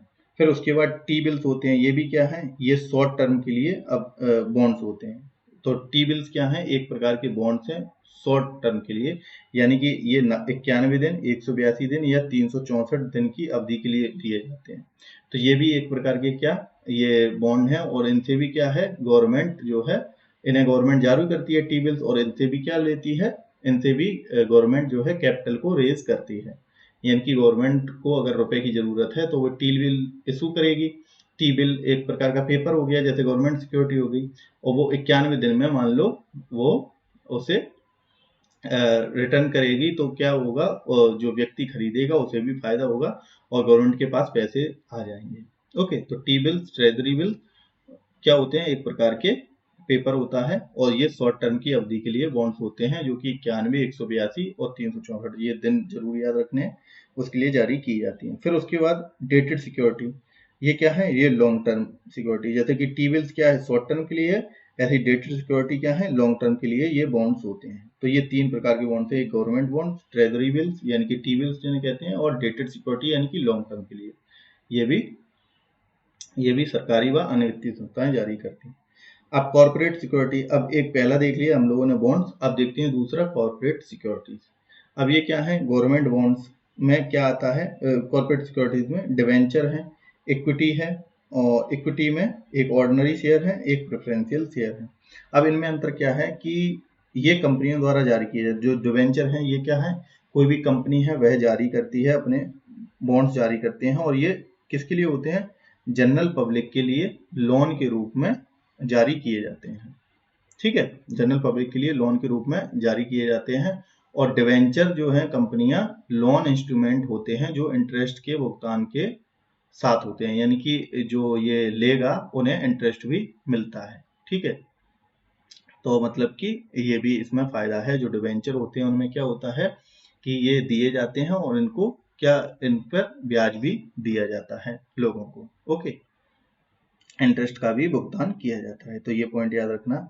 और जब अगर मान लो ये बेचे जाते हैं कंपनी द्वारा, तो क्या होता है, इनका पेमेंट भी सबसे पहले डिवेंचर में किया जाता है। जिनके पास डिवेंचर होते हैं उनमें सबसे पहले डिवेंचर वालों को पैसा दिया जाता है, यानी कि जितने भी ये कॉर्पोरेट सिक्योरिटीज में डिवेंचर लिया है उनको सबसे पहले पैसे का रिपेमेंट किया जाता है। फिर उसके बाद जो इक्विटी से पहले प्रेफरेंशियल शेयर, तो प्रेफरेंशियल शेयर भी एक प्रकार के यही बॉन्ड्स हैं जो कि क्या करते हैं, इनमें भी क्या होता है प्रेफरेंशियल शेयर में, कि जो ये लोग खरीदते हैं उनमें क्या होता है, डिविडेंड्स के द्वारा भुगतान पहले होता है और कैपिटल रीपेमेंट में भी प्राथमिकता दी जाती है। यानी कि जो ये खरीदते हैं प्रेफरेंशियल शेयर, जो भी लोग खरीदते हैं किसी कंपनी के प्रेफरेंशियल शेयर खरीदते हैं, तो क्या होता है कि उनको ये जो खरीदते हैं, तो जो कंपनी को अगर प्रॉफिट होगा उन बॉन्ड्स के ऊपर, तो क्या होगा, उनका प्रॉफिट शेयर भी लोगों को बांटा जाएगा। और जब अगर वो बेचती है कंपनी पूरे शेयर अपने, तो क्या होगा, रीपेमेंट में भी ये जो है उनको पहले प्रेफरेंस दी जाएगी। ऐसे होते हैं इक्विटी शेयर। इक्विटी शेयर क्या होता है, ओनरशिप का अधिकार होता है किसी भी कंपनी में। इक्विटी शेयर मतलब कि उसकी कंपनी में पार्टनरशिप देना क्या कहलाता है, इक्विटी शेयर कहलाता है। और इनका सबसे लास्ट में इन्हें मिलता है, यानी कि सबसे पहले अगर किसी के पास डिवेंचर है तो उन्हें सबसे पहले रीपेमेंट मिलेगा। फिर उसके बाद जो है प्रेफरेंशियल शेयर वाले, जिनके पास प्रेफरेंशियल शेयर हैं किसी कंपनी के, उनको मिलेगा। फिर जिसके पास इक्विटी है फिर उसको मिलेगा जो है रुपए रीपेमेंट, ये है। फिर अब ये जो है ये क्या है, ये बैंकिंग का इतिहास है, जिसमें कि हम लोग जानते हैं 1707 में बैंक ऑफ हिंदुस्तान कलकत्ता में सबसे पहला स्थापित किया जाने वाला भारत का बैंक है, और ये यूरोपीय ओन्ड था। फिर उसके बाद 1806 से 42 में तीन जो प्रेसिडेंसी बैंक है, कोलकाता और मद्रास, और जो है बैंक है कोलकाता, मद्रास और बॉम्बे, इनको क्या है तीन मिलाकर 1921 में, सॉरी हाँ, ये तीनों जो ब्रिटिश शासन के दौरान स्थापित हुई थी, और 1861 में इन्हें कैश के लिए बैंक में मुद्रा जारी करने का भी अधिकार मिल गया था। तो ये आप लोग देख लेना, ये स्टैटिक पोर्शन है कि कौन सी बैंक कब जो है बनाई गई थी। फिर उसके बाद नेशनलाइजेशन ऑफ बैंक, तो बैंकों का नेशनलाइजेशन दो बार हुआ है, एक तो 1969 में और एक हुआ है 1980 में। और दोनों टाइम पे क्या था, इंदिरा गांधी द्वारा किया गया था, यानी कि प्राइम मिनिस्टर कौन थे, इंदिरा गांधी थी। ओके, और ये जो है 12 जुलाई 1969 और 15 अप्रैल 1980 को ये किया गया था। ओके, तो पहले जो हुआ था नेशनलाइजेशन, उनमें कितना पेड अप कैपिटल कितनी रखी गई थी, पेड अप कैपिटल 50 करोड़ रखी गई थी। पेड अप कैपिटल का मतलब क्या है कि बैंक्स जो हैं इनमें हर बैंक के पास जो शेयर इसने इश्यू करे थे हर बैंक ने, तो उसके 50 करोड़ के शेयर बिक गए थे। यानी कि उनकी बैंकों के पास जो पेड अप कैपिटल कितनी थी, 50 करोड़ ईच बैंक के पास। तो पहले जो फेज में जो बैंक नेशनलाइजेशन हुआ उसमें कितना जो है 14 बैंकों का नेशनलाइजेशन होगा। कौन सी 14 बैंक है ये देख लिया। फिर उसके बाद नेशनलाइजेशन का मतलब कि ये जो बैंक हैं क्या हुआ, ये गवर्नमेंट ऑफ इंडिया के अंतर्गत आ गए, जिससे कि लोगों का भरोसा भी ज़्यादा हो गया बैंकों पर। ठीक है, क्योंकि अगर आप लोग अभी भी देखेंगे तो हर बैंक का जो सिंबल है, हर बैंक का जो बोर्ड है, उसके नीचे जरूर लिखा होगा अंडर गवर्नमेंट ऑफ इंडिया, ऐसा। तो ये नेशनलाइजेशन हुआ था तभी से ये हो गया, जिससे कि लोगों का भरोसा बैंकों पर बढ़ा। तो पहले जो फेज है उसमें पेड अप कैपिटल 50 करोड़ थी हर बैंक की, और 14 बैंकों का नेशनलाइजेशन किया गया था। 14 बैंकें ये हैं, और जो कि 12 जुलाई 1969 को किया गया था। फिर सेकंड फेज में जो कि 15 अप्रैल 1980 को किया गया, तब 6 बैंकों का नेशनलाइजेशन किया गया, और इसमें पेड अप कैपिटल 200 करोड़ रखी गई। जैसे कि पहले वाले में 50 करोड़ रखी गई, दूसरे वाले में 200 करोड़ पेड अप कैपिटल रखी गई। ओके, ये बैंक देख लेना। फिर उसके बाद ये पब्लिक सेक्टर बैंक हैं। ये हम लोगों ने देखा कि अभी प्रेजेंट टाइम में कितनी 19 जो है पब्लिक सेक्टर बैंक हैं, जिसमें कि स्टेट बैंक समूह और उनकी सहयोगी बैंक, 19 जो है नेशनलाइज बैंक और IDBI बैंक। ओके, अब जो ऑब्जेक्टिव क्या था इसका नेशनलाइजेशन का, यही था कि पब्लिक कॉन्फिडेंस को बढ़ाना, उनका भरोसा जीतना, सोशल ओरिएंटेशन, और जो रिड्यूस इनइक्वलिटी, यानी कि जो लोग हैं सबको बैंकिंग सुविधाओं का जो है मिल सके सुविधा, उसको करना। फिर उसके बाद देखते हैं, अब इसके बाद देखते हैं जो नेशनलाइजेशन है उसका असेसमेंट क्या है, मतलब कि जो बैंकों का राष्ट्रीयकरण किया गया उसका असेसमेंट किया है। तो जो बैंकिंग सेक्टर रिफॉर्म आई थे वो कौन सी कमेटी थी, नरसिम्हन कमेटी। जो नरसिम्हन कमेटी है उसके द्वारा बैंकिंग सेक्टर रिफॉर्म जो है वो लाई गई थी। और कब लाई गई थी, ये लाई गई थी 1991 में, जब 1991 में जब क्या था, LPG रिफॉर्म आए थे, यानी कि लिबरलाइजेशन, प्राइवेटाइजेशन और ग्लोबलाइजेशन। ये हम लोग जब रिसेशन आया था तब की बात है, ये हम लोग देखेंगे कभी आगे। तो जो बैंकिंग सेक्टर रिफॉर्म भी इसी टाइम पे लाई गई थी 1991 में। और जो कि कौन सी कमेटी की रिकमेंडेशन दी थी, सुधारों का सुझाव दिया था बैंकिंग सेक्टर में, तो नरसिम्हन कमेटी ने। तो ये पॉइंट याद रखना है कि नरसिम्हन कमेटी ने 1991 में बैंकिंग सेक्टर रिफॉर्म दिए, जिसमें कि क्या क्या उन्होंने बात कही बैंकिंग सेक्टर को डेवलप करने के लिए, कि सीआरआर और एसएलआर में कमी, यानी कि जो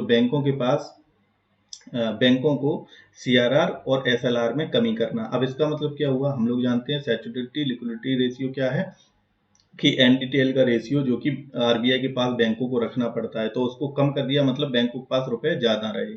और सीआरआर का मतलब कैश रिजर्व रेशियो, जो बैंक अपने पास खुद जमा इमरजेंसी फंड के रूप में रखते हैं, आरबीआई गाइड करता है, वो भी कम कर दिया, मतलब अपने जो बैंक है अपने पास और ज्यादा रुपए उसे खर्च कर सकते हैं। इसका मतलब बैंकों के पास पैसे को बढ़ावा देना, जिससे कि मार्केट में पैसा ज्यादा जाए, क्योंकि बैंक के पास जितना ज्यादा पैसा होगा उतना वह लोगों को देगी, लोग उतना ही ज्यादा इन्वेस्ट करेंगे और इकोनॉमिक ग्रोथ होगी।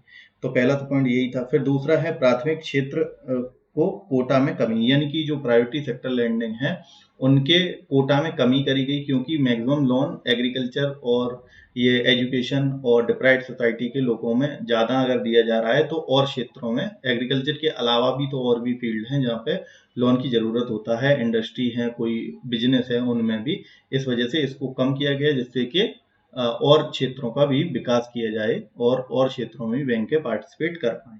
ठीक। तीसरा रिफॉर्म क्या था, कि नई जो बैंक हैं बैंकों की शाखा एस्टेब्लिश करना, जिससे कि जो फाइनेंशियल इंक्लूजन हो सके, यानी कि हर क्षेत्र में बैंक की ब्रांच हो सके, जिससे कि हर व्यक्ति बैंक के साथ जुड़ सके। अब बेदल मानदंडों का जो है पालन करना, इनके बारे में भी हम लोग नेक्स्ट लेक्चर में देखेंगे कि बेदल नॉर्म क्या थे। ठीक है, 2 बार आई 3 बार आई, ये देखेंगे। तो उनको अडॉप्ट करना, बेदल नॉर्म ये बैंकिंग सेक्टर रिफॉर्म के लिए आए थे। ठीक है, उनको मानना। फिर उसके बाद पांचवा क्या है, जो ऑटोनॉमी ज्यादा दी गई पब्लिक सेक्टर बैंक को, यानी कि आरबीआई ने रेगुलेशन को कम किया है पब्लिक सेक्टर बैंक के ऊपर, जिससे कि वह स्वायत्त रूप से और अच्छे से काम कर सकें। फिर क्या है, बैंकिंग ओम्बड्समैन को स्थापित किया गया, यानी कि ऐसी 1991 में कि कोई भी अगर पब्लिक को हेल्प चाहिए, यानी कि कोई भी अगर उसको शिकायत सूचना करनी है, तो उसके लिए बैंकिंग ओम्बड्समैन को इस्टेब्लिश किया गया। फिर उसके बाद डेट रिकवरी ट्राइब्यूनल बनाया गया, कि जो डेट है यानी कि जो लोन दिया है उसके रिकवरी के लिए ट्राइब्यूनल बनाया गया, जिससे कि बैड लोन कम हो, यानी कि एनपीए जो है बैंकिंग में नॉन परफॉर्मिंग एसेट या बैड लोन जिन्हें कहा जाता है, उनकी मात्रा कम हो। क्योंकि जो भी ऋण लेता है, अगर ऋण कोई नहीं देता है, तो क्या होता है, उसका जो कोलेट्रल है उसकी रीसेल करके उसके जो अमाउंट है, उसके लिए सारफेसी एक्ट भी है, अभी आगे देखेंगे, तो उसको क्या है, इसके लिए एक ट्राइब्यूनल बनाया गया, जिससे कि जो डेट है उसको वसूला जा सके। फिर उसके बाद डीरेगुलेशन ऑफ इंटरेस्ट रेट्स। अब डीरेगुलेशन ऑफ इंटरेस्ट रेट का मतलब क्या है, कि जो ब्याज दरों हैं उनको क्या किया गया, ब्याज दरों से मुक्त किया गया, ब्याज दरों को कम भी किया गया, जिससे कि लोग ज्यादा पैसे ले सकें। अब जो फिर नरसिम्हन कमेटी जो नंबर 2 आई, मतलब कि नंबर 1 जो है 1991 में आई, फिर उसके बाद नंबर 2 जो है वो कब आई, वो आई 1998 में। और ये भी इन्होंने भी किया बैंकिंग सेक्टर में सुधार के लिए, ये आई थी दोबारा भी 1998 में, तब भी इन्होंने बैंकिंग सेक्टर रिफॉर्म के लिए सजेशन दिए। और इस समय वित्त मंत्री कौन थे, यशवंत सिन्हा थे। और इसमें क्या था, की इशू क्या था, कि इस समिति ने बैंकों के आकार, पूंजी पर्याप्त के adequate ratio, capital adequacy ratio के मुद्दों पर ध्यान केंद्रित किया। मतलब जो नरसिम्हन कमेटी जो 1992 में आई थी, उसका मेन एम क्या था, जो हम लोगों ने अभी पीछे उनकी रिकमेंडेशन देखी, तो उनका अल्टीमेट एम था कि कैपिटल एडिक्वेसी रेशियो और बैंकों का आकार जैसे मुद्दों पर उन्होंने ज्यादा बात की। अब उसके बाद एनपीए हम लोगों ने देख लिया कि एनपीए क्या है, ऐसे एसेट जो कि परफॉर्म नहीं कर रहे हैं, यानी कि बैंकों के ऐसे एसेट जो कि परफॉर्म नहीं कर रहे हैं। इसका मतलब क्या हुआ, कि हम लोग अगर कोई भी बैंक से रुपए या लोन लेते हैं, मान लो कोई भी व्यक्ति है बैंक से लोन लिया, तो लोन लेगा तो कुछ तो अपना गिरवी रखेगा, तभी बैंक क्या देगी, उसे लोन देगी।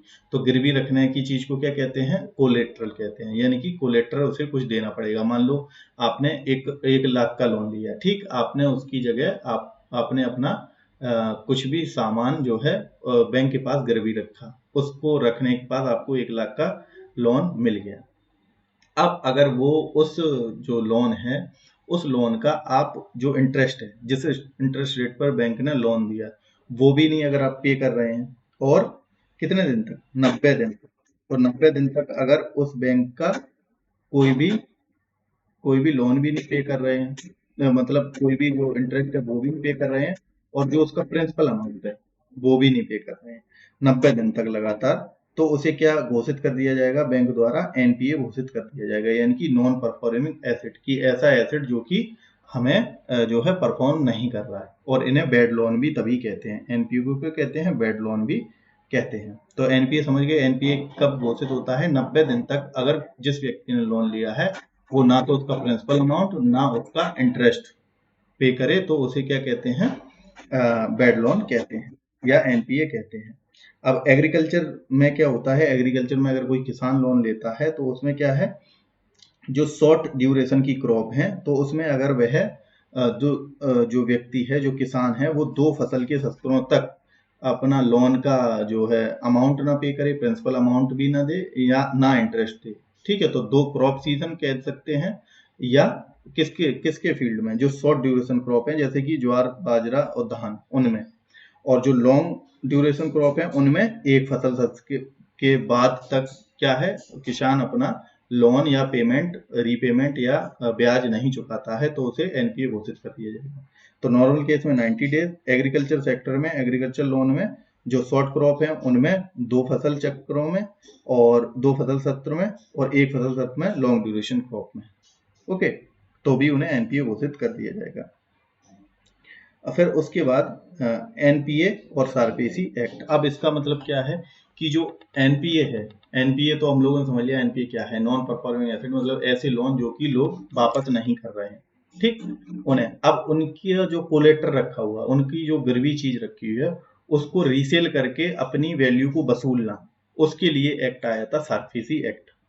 तो सारफेसी एक्ट क्या है, securitisation and reconstruction of financial asset, यानी कि सिक्योरिटाइजेशन एंड रिकंस्ट्रक्शन करना है किसका, जो भी एसेट है, financial asset, and enforcement of security interest, के लिए इनको जो है करना, इसी को क्या कहते हैं, सारफेसी एक्ट।